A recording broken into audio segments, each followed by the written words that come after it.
What's up mga katusungra, another day, another video mga boss. Sa video na to mga boss, yung flex natin is integrated na amplifier mga boss. Ito po is integrated na amplifier, karaoke amplifier. Yes mga boss, yung model po nito is Tucsunra 502C na meron siyang wattage na 300 watts times 2. Mukha lang yung mahina mga boss, pero malakas yan na kaya niya mag-drive na 15 na pares natin sa ganito. Yung pwedeng pampares sa ganito mga boss, lalagay ko sa screen. Peng, peng, peng, peng, peng. Yan, sample sa limang pares na pwedeng ipares dito sa Tucsunra 502C. 300 watts times 2 lang to, pero kung mapapansin nyo mga boss, apat yung pwede mong malagay na na speaker. Dito kasi 300 watts times 2, dalawa lang pwede. Medyo alanganin na siya sa apat. Pwede naman kung mabababa masyado yung wattage, nasa 100 watts lang per lagayan ng speaker. Flex ko lang to saglit, tapos pakita ko kung paano ikabit to. Ultimo yung mga input dito, testing natin. Harap, may makikita ka. Ayan. Balance. Meron dito treble, middle, tapos bass. Ito yung pitan sa mismong music. Meron tayo rito selector, DVD, kung halimbawa, input mo, dito ka lang mag-select. Yung iba kasi dito nalilito. Hindi ito napipindot, ay nalilipat yung iba. Tapos meron tayo rito yung channel kung anong gagana. A+B, yung dalawang channel. Kung gusto mo isang channel lang dito. Dito din kung halimbawa kabilang channel lang. Pero kung pareho bot sa likod, A and B, yun yun. So dito meron tayo rito USB input tsaka SD card.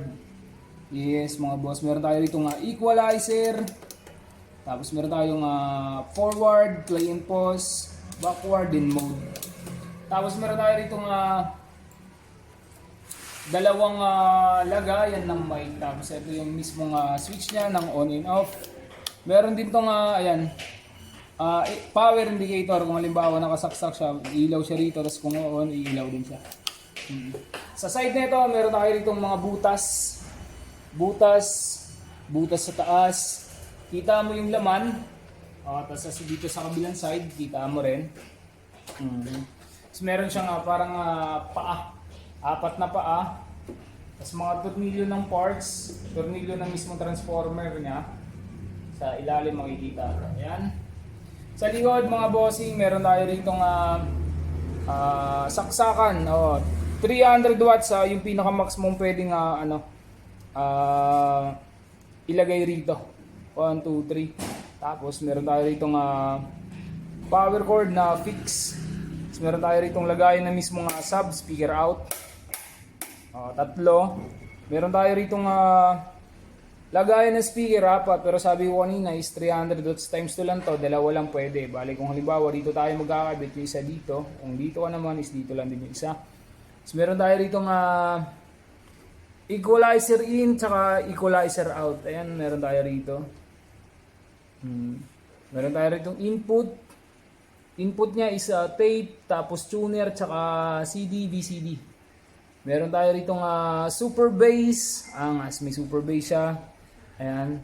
So, meron tayo rito pang radio antenna. Pag mag-FM ka. Ang ganda ng antenna niya, no? Parang lagayan na mismo ng 12 volts.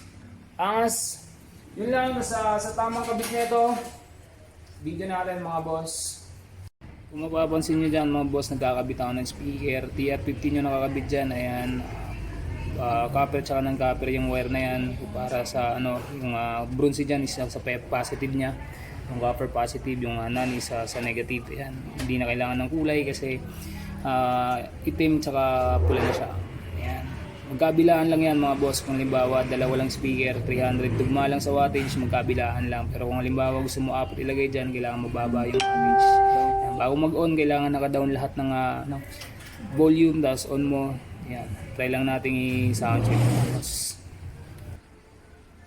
naka-down lang lahat, tapos yun lang, halimbawa na yun yung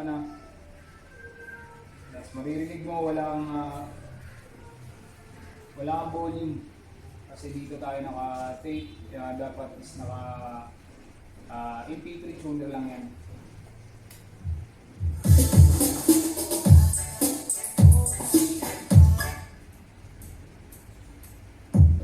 Yun lang. Balance niyan is, dalawa na load sa atin, sa likod.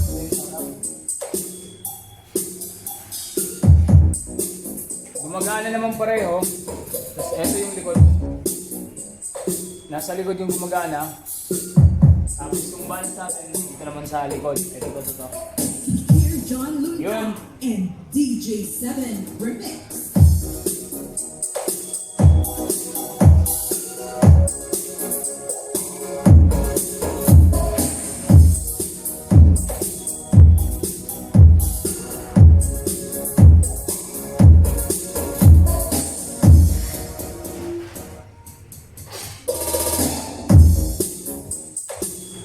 Tamang timpla ka na lang, then proceed tayo sa paglagay ng mixer. Try natin lagyan ng mixer para magamit natin yung input sa likod.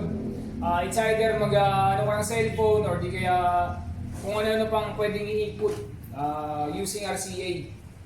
Ayan. RCA na dalawahan lang kung ilalagay mo lang siya sa likod. Kailangan natin dito.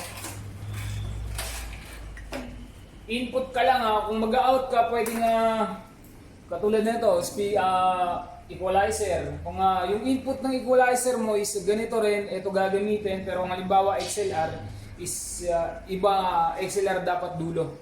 Dito kasi sa ano natin is kahit sa super bass naman is pula at saka puti. Dito kung halimbawa gusto mo mag-input yung gagamit ka ng halimbawa gusto mo mag-input ng audio, may mixer ka or kung ano man or TV. Kung TV naman, 3.5mm kailangan doon. 3.5mm yung dulo, tapos RCA. Yung RCA natin, dito ka maglalagay sa input. Input natin, yung input dito is tape, tuner, tsaka CD, BCD. Kahit saan mo malagay dyan, pwede yan. Dito tayo kaya sa CD, BCD.